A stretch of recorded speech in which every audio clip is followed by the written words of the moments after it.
Hi there people, welcome to this video.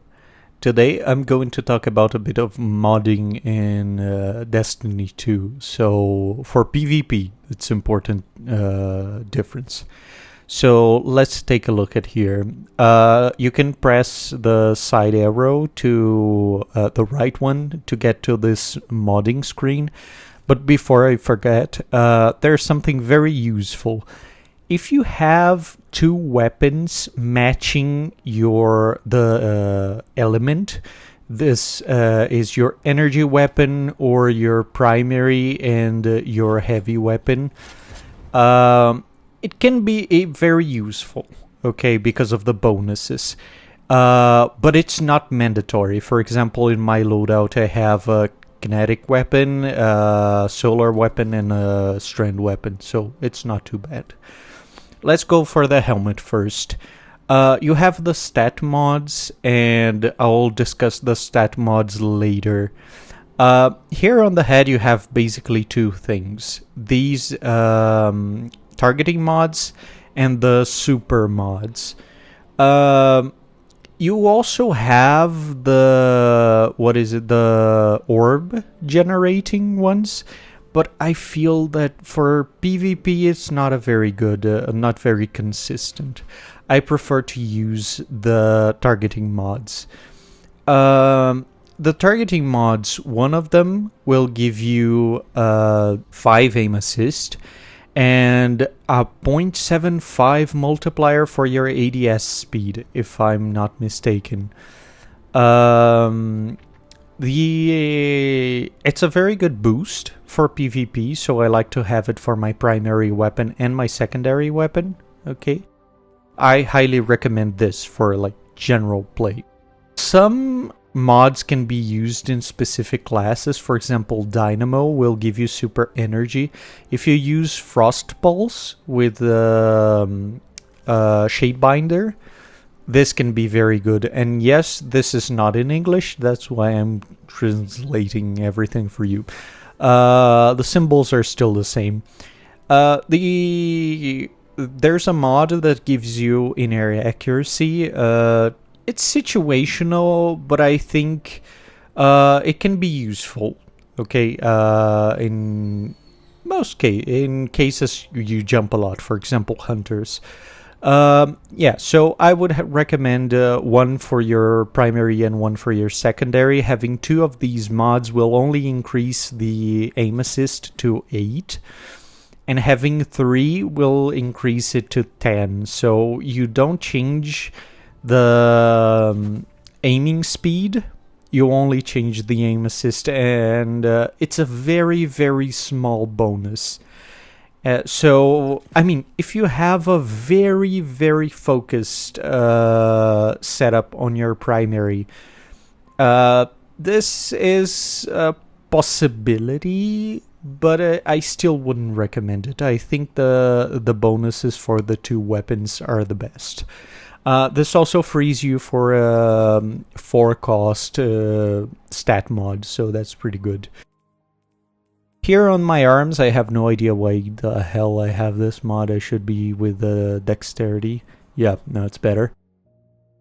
Dexterity for your secondary, fastball for your grenade to go further, which is only 1 cost. It's pretty good. And a reloader mod for your primary. Okay. The dexterity mod is very, very, very important if you're using a shotgun, for example. You have here the mods that create orbs with melee kills and grenade kills, and the other impact induction and so on that gives you energy for the other ability when you use one of them. But I wouldn't recommend unless you have a build specifically focused around damaging abilities. So, for example, Hunter R3's Embrace, I think it's the name, for the super throwing knife, you could use that. But yeah, mostly I would say dexterity for your secondary, fastball, and primary, and a reloader mod for your primary, whichever it is. You can have, if you're matching, your subclass and your weapon, you can use the one that costs less, which is pretty good. So you can use that. For the chest is actually very simple. Most of the mods here do not give you anything that is very useful. So I would recommend 1 stagger reduction for your primary and 1 stagger reduction for your secondary.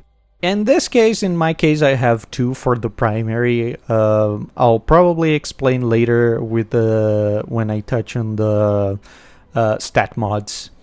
So most things here, charged with light is not very good in PvP. It will take too much setup. This is what I mean. Like, when you're playing Iron Banner, play it for fun. When you're playing PvP, play it for fun. I have nothing against people that play competitive. You can play competitive. But for most people, and if you're in this video, and just like me, you suck, just play for fun. Okay, we're trying to get the best here, so you have some advantages and it's not like absolutely terrible. But 1 mod will give you 25% stagger resist, 2 mods will give you 30, and 3 will give you 40%. So if you're again with a very, very heavy emphasis on your primary, you could use 4 because you could use 3 because the bonus is actually pretty decent, and stagger, not stagger, the stagger, the flinch is a very, very tough thing to deal with, so it's a pretty good bonus. For the legs, rehabilitation and better already are 2 very good mods.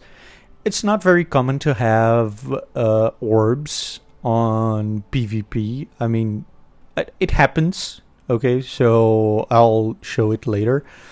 But if you have the fragment, I believe, I don't know where it is, that gives you devour on orb pickup or void breach pickup, you can completely forget about these 2 mods. Okay, Echo of Hunger. I have no idea. Don't remember the name now. Anyway, you pick orb or void breach and you get devour. In that case, forget about these 2 mods. Put something like Absolution or the one that gives you energy for your least charged ability. These are 2 very good mods. They cost a bit more, but as you can see, we're not reaching full capacity on our boots. So, because the only other mod is the loader mod, so you can choose the one it's better. If you use a lot of grenades, you can put a grenade. If you use a lot of your class ability, you can put your class ability. If you don't want to think about it, put the one that gives energy to your least charged ability. Even if you put these 2 with a setup like this, you can still put a 3 cost stat mod, so it's not too bad. But for most people, I would recommend recuperation and what is it called, and better already. So these 2 are pretty good. They will give you a big chunk of HP and start your regeneration. It can save you on a pinch, so it's pretty good. The mods that increase your damage, the charged with light mods that increase your damage, I would not recommend it. But there are some very specific setups that use it. So if you have one of those, you can use it, but I wouldn't recommend in general. The reloader mod, the loader mod needs to match your weapon, ideally your secondary weapon. If you have, like, I have a solar now. If I have arc one, I put the arc one. The point of the stag is not a secondary special ammo, but anyway. So yeah, this is very useful. You end up picking ammo up from those boxes on the walls. So this will reload your weapon for you, and it's very useful. Most of the time, your primary, you'll be using it constantly, so probably reload it. And heavy, you'll pick up heavy and it will automatically reload your weapon. So that's mostly what I would recommend. Here I have Reaper. It's a very, very good mod. I would highly recommend it for orb generation. And if you have some way of getting your class ability faster, it can be very good.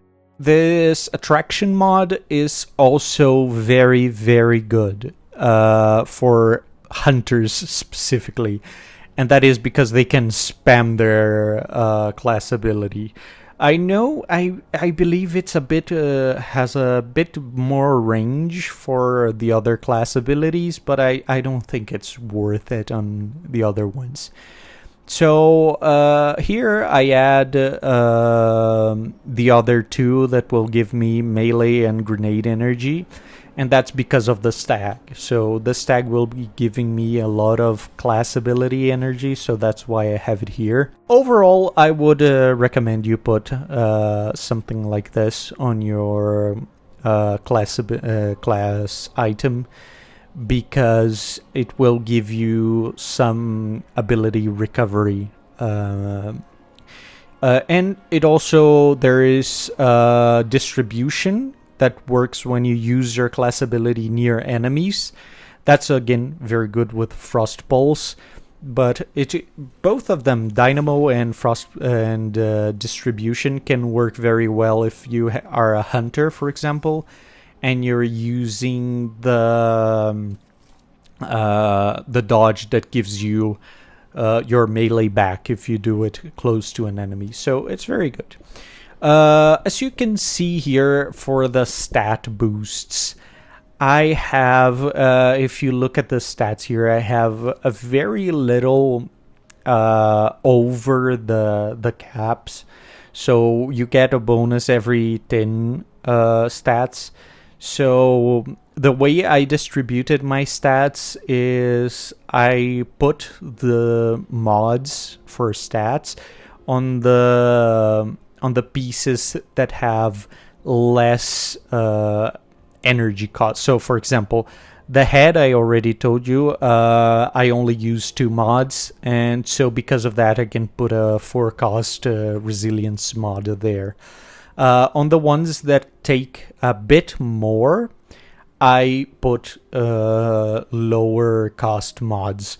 So that is also the reason why my chest has 3 mods there and a very low cost stat mod, because it's the most effective way to put it all together. So I would highly recommend you take your time and put first these mods that have an effect, and then you put the mods that give you stats. You can mix it up later, but I think this is the best way to build like your first loadout for PvP. And we have loadout saves now, so it's pretty useful to have one there. So yeah, it's my build is very focused on my class ability, so you can see I have a lot of things surrounding my class ability. You can change it. For example, again, if you're a hunter, you can substitute one of those for example, the melee one for either distribution or the attraction mod and so on, because you can get your class ability back. Your melee, I mean, you can get your melee back. So take a look at your class. I'm thinking of making like some bare bones sort of loadouts, examples, templates for PvP, and but I'm not sure when it's gonna come up, so I make videos occasionally. Yeah, but I hope this helps give you an idea of how the mods will work. This is what I recommend. It's just a general thing. For Iron Banner, the special tips for Iron Banner. First off, grind effectively. And this is what I mean. As you can see here, I have an 11.25 x multiplier to my to the sort of XP or rank gain. So put on a emblem that is from the Iron Banner. If you played before, maybe you have one of these in your vault or in your collections. Put 5 pieces of Iron Banner gear. All these 3 pieces here, the gauntlets, the chest piece, and the legs, they're all from Solstice. But if I put an ornament, it becomes a piece of Iron Banner. My class item is from Iron Banner, and I highly, highly, highly recommend you to get one. Get one class item from Iron Banner. Class items don't have stats yet. But also don't go out of your way. You can see I have a gauntlet from Iron Banner, but I don't use it because the stats don't fit too well. So at least have the bond. And the class item bond is for warlocks. So as you can see, when you put a transmog on an ornament or something on your piece, it counts as an Iron Banner piece. And in the case of my bond, I have both an Iron Banner piece and an ornament. So this counts as 2, and this is very, very good. So if you're starting out, try to get a bond and try to get an ornament for your bond. This will ease your grind a lot. So in this way, you can also use an exotic, for example, so you don't have to do that. I'm searching to see if I have an Iron Banner heavy. This is the other thing I would recommend if you're lacking like a piece or an ornament. You can use... Oh, there it is. You can use like a heavy weapon, because heavy weapons are rarely used. Like some people use it more, but like you don't get it as much. So I think it's a worthwhile trade, and this way you can keep your exotic and you can have your bonuses. The other great bonus from Iron Banner gear is that it gives you a chance to get enhancement prisms. So that is very, very good. And as you can see here, there are challenges when you go into Iron Banner. So the one that gives you boosts to the rank it just says complete what is it called? Complete matches. So you just have to play and complete the matches. Doesn't matter if you win, doesn't matter if you lose. And yeah, that's going to give you a very significant boost. You can get up to 13.25, I think, boost. It's a very, very significant boost. And don't forget your Pathfinder, because it can also give you a lot of extra loot like pinnacles and so on. Not pinnacles, what is it called? I forgot. High-end gear that will increase your light level. Yeah, so lastly, we have to talk about the ghost. The ghost, you can also put it a mod in the ghost that will give you enhancement prisms, scores, the works. Whatever you need, just put it on the ghost and it's fine. You don't even have to have a ghost maxed out. If you need glimmer, put the thing that gives you glimmer and go on.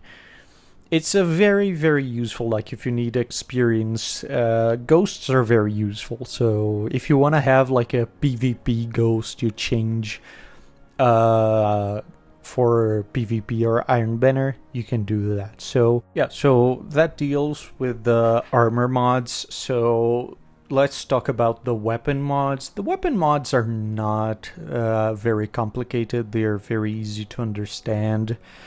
The exotic weapons can put mods. Bungie, why? Please let me have I'm flinching on my on my revision 0. Just kidding, it's a pretty strong weapon. Yeah, so let's take a look at my Axial Lacuna. It's a very good, I really like it for PvP. Again, I suck, but I really like it for PvP. You have a few options. You have like counterbalance stock. This is very useful for some weapons that have very wild recoil. The emergency loader or emergency ammunition, I don't remember, increases your ammunition. More useful for primaries, but like most of these, you can look at them, they're very situational. There are 2 mods that give you stats. I think they give like a total of 12 stats. This is very good. But here, anti-flinch is very, very good. If you have a very precision-oriented weapon, it's very, very good. It's 15% flinch reduction, and it makes a lot of difference.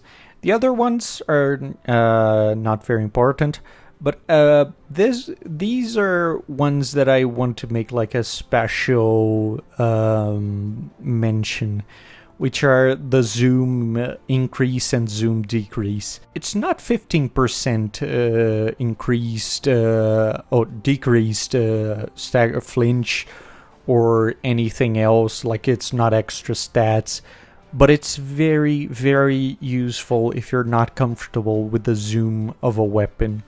The increase and decrease are not much. You can also put this one on sniper rifles, but it can be very helpful if you have like a zoom that does not make you comfortable.